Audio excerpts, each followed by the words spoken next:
Hello students, आज की इस वीडियो में आज मैं आप लोगों को बेसलाइन पेपर दिखाने वाला हूं। तो ये मैथ्स सब्जेक्ट का है। चलो शुरू करते हैं। तो देखो, यहाँ पे पहला प्रश्न है। ठीक है, बहुत आसान प्रश्न है और बहुत अच्छे तरीके से ना बनाया गया है प्रश्न पत्र को।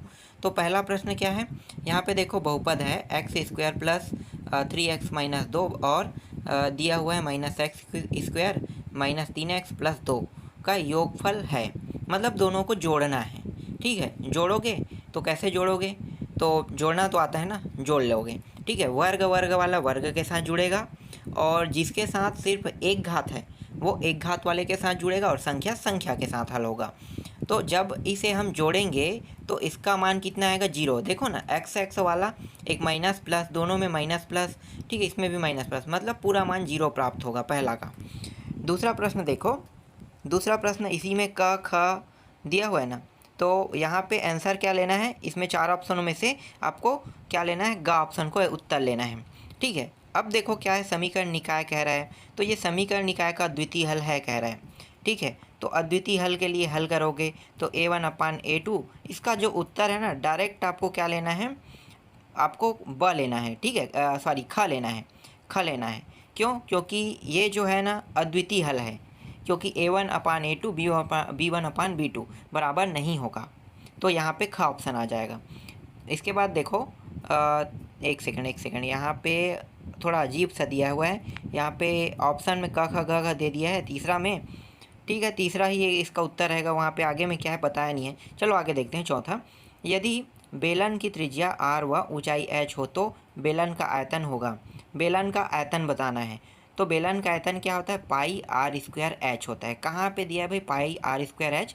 तो पाई आर स्क्वायर एच जो दिया है वो ग में दिया है। ठीक है, शंकु का नहीं कहे, शंकु का कहता तो पहला को मैं लेता, क को। ठीक है, तो यहाँ पे उत्तर क्या रहेगा? ग रहेगा। इसके बाद देखो, सावधि जमा खाता में ब्याज की गणना छमाही आधार पर की जाती है तो दर प्रतिशत होगा आधा। सीधा बात, आधा होगा। तो यहाँ पे आधा ले लेना है। इसके बाद देखो, रिक्त स्थान दिया हुआ है तो ये पहला अद्वितीय हल आएगा। दूसरा में पूछ रहा है कौन से चतुर्थांक में है।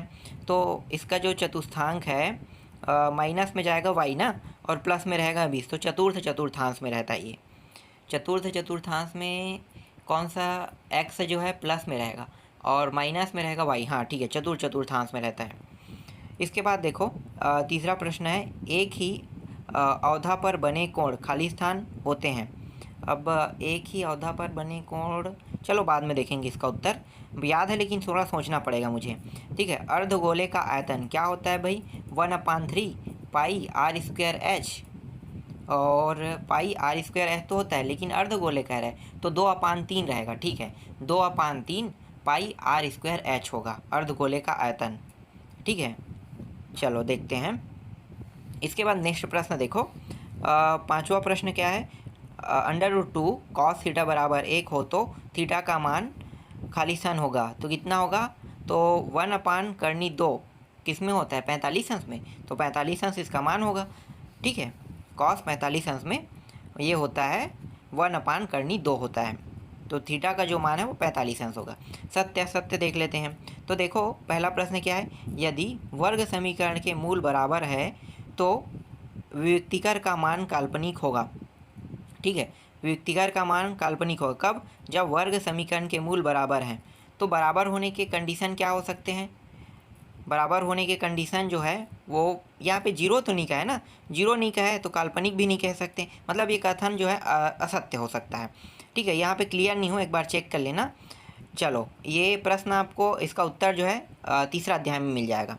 मूल बिंदु का निर्देशांक 0 0 होता है, ये सही है, 0 0 होता है। मैं पढ़ाता भी हूँ तो बार बार बताता हूँ कि मूल बिंदु का निर्देशांक 0 0 है कह के। ठीक है, फिर तीसरा देखो, 1 + cos स्क्वायर थीटा बराबर sec स्क्वायर थीटा, ये होता है कि नहीं? तो ये नहीं होता है। ठीक है, cos के जगह में अगर 10 होता तो ज़रूर होता ये, तो ये नहीं होगा। इसके बाद है, वृत्त की सबसे बड़ी जीवा त्रिज्या होती है, ये गलत है। ठीक है, व्यास सबसे बड़ी त्रिज्या होती है वृत्त की। तो व्यास तो नहीं दिया, त्रिज्या दिया है, तो खुद त्रिज्या को हम जीवा नहीं मान सकते, इसलिए ये कथन असत्य है। सभी समरूप बहुभुज सदैव सर्वांग सम होते हैं, ये कहना भी गलत है। सर्वांग सम बिल्कुल समरूप होते हैं, लेकिन समरूप जो है वो सर्वांग सम होता नहीं है। तो ये कथन भी गलत है। ठीक है, तो मैंने आपको बता दिया यहाँ पे। अब देखो ये हल करने वाला प्रश्न है। जैसे कि यहाँ पे क्या करने के लिए कहा है, शेषफल ज्ञात कीजिए कह रहा है, भाग देकर ना, तो भाग दे दो। भाग देने वाला मैंने कई बार आपको बताया प्रश्न और कई प्रश्नों को समझाया है। एक प्रश्न अगर समझ में आ गया तो आप भाग देना सीख गए मान लो। ठीक है, सिंपल भाग देना है आपको। इसके बाद तीसरा देखो, दो संख्याओं का योग 5 तथा उनका अंतर 2 है। इस कथन को समीकरण के रूप में लिखिए कह रहा है। तो दो संख्याओं का योग मतलब x प्लस वाई का मान 5 और अंतर x माइनस वाई का अंतर 2। तो यहाँ पे y काट दो तो 2x हो गया। तो 2x मतलब 3/2 x का मान आ जाएगा। तो इस तरह से आपको हल करने हैं। मैं सिंपल आपको बता रहा हूँ हल करने के तरीके। ठीक है, जो मैं बता रहा हूँ गलत नहीं, सही है। इसके बाद चौथा प्रश्न देखो, मूल बिंदु से होकर जाने वाली उस सरल रेखा की प्रवणता ज्ञात कीजिए। प्रवणता जब भी ज्ञात करते हैं ना तो x1 और y1 मूल बिंदु के 0 0 को मानना है। ठीक है, 0 0। तो 3 यहाँ पे आ जाएगा y2 माइनस y1 होता है, x2 माइनस x1 होता है। तो 3/2 इसका उत्तर आएगा। सीधी सी बात है, इसे देखकर मैं उत्तर बता सकता हूँ, 3/2 आएगा। ठीक है, आगे देखो। इसके बाद क्या कहा है, कौन सा प्रश्न है, पाँचवा प्रश्न।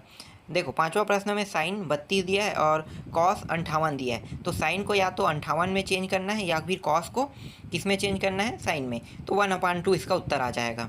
ठीक है, इसके बाद छठवा देखो, 5 7 9 मतलब समांतर माध्य निकालना है इसका। तो सभी को क्या करना है, जोड़ देना। कितने संख्या है, संख्या है 1 2 3 4, 4 दूनी 8, 8 से आप डिवाइड कर दो, उसके बाद अंत में समांतर माध्य निकल जाएगा। इसके बाद देखो सातवां प्रश्न, वर्ग समीकरण कह रहा है, सूत्र विधि से हल कीजिए। सूत्र विधि से हल करना है, इसका मतलब श्रीधराचार्य का सूत्र लगाना है इसमें। ठीक है, 9x² माइनस 3x माइनस 2। तो a b और c का मान निकाल लो।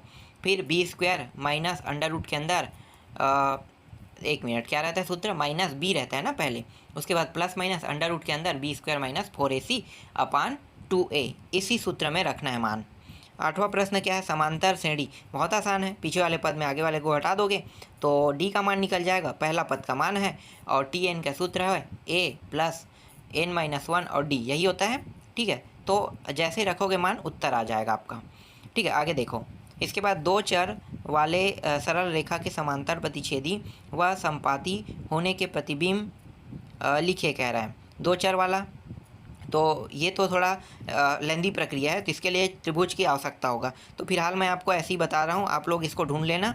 ठीक है, चलो देखो यहाँ पे देखो 14 सेंटीमीटर व्यास वाला, ये भी मैंने बता दिया था, 10वां प्रश्न। ठीक है, इसके बाद देखो 11वां प्रश्न में आते हैं। 11वां प्रश्न में क्या निकालना है, प्रवणता। तो यहाँ पे x1 y1 x2 y2 दिया है, आसानी से निकाल सकते हो। ठीक है, सूत्र आपको पता होना चाहिए प्रवणता का, y2 minus y1 x2 minus x1, इसी सूत्र में मान को रखना है। ठीक है, इसके बाद इसमें अथवा भी दिया है, अब चाहे अथवा बनाओ चाहे आप 11वां प्रश्न को बनाओ। फिर 12वां प्रश्न देखो, यहाँ पे 12वां प्रश्न है। ठीक है, इसको देख लो। ठीक है, अथवा मैं नहीं दिखा रहा हूँ, डायरेक्ट मैं दिखा रहा हूँ आपको 13वां प्रश्न। 13वां का देखो, यहाँ पे अथवा से शुरुआत करता हूँ मैं। ठीक है, बहुत आसान प्रश्न है। और इसके बाद 14वां प्रश्न देखो, ये रहा 14वां प्रश्न और यहाँ पे 15वां प्रश्न है। ठीक है, बहुत आसान प्रश्न है ये सभी के सभी। फिर मैं दिखाता हूँ आपको 16वां प्रश्न ना, 16वां कहाँ है भाई, 16वां प्रश्न ये रहा 16वां प्रश्न। ठीक है, 16वां प्रश्न यहाँ पे है और एक प्रश्न और है 17वां प्रश्न। देखो ये वाला 17वां प्रश्न। तो बेसलाइन जो पेपर है यही सभी प्रश्न आपको देखने को मिलेगा और जैसा मैंने बताया वैसे ही आपको बनाना है।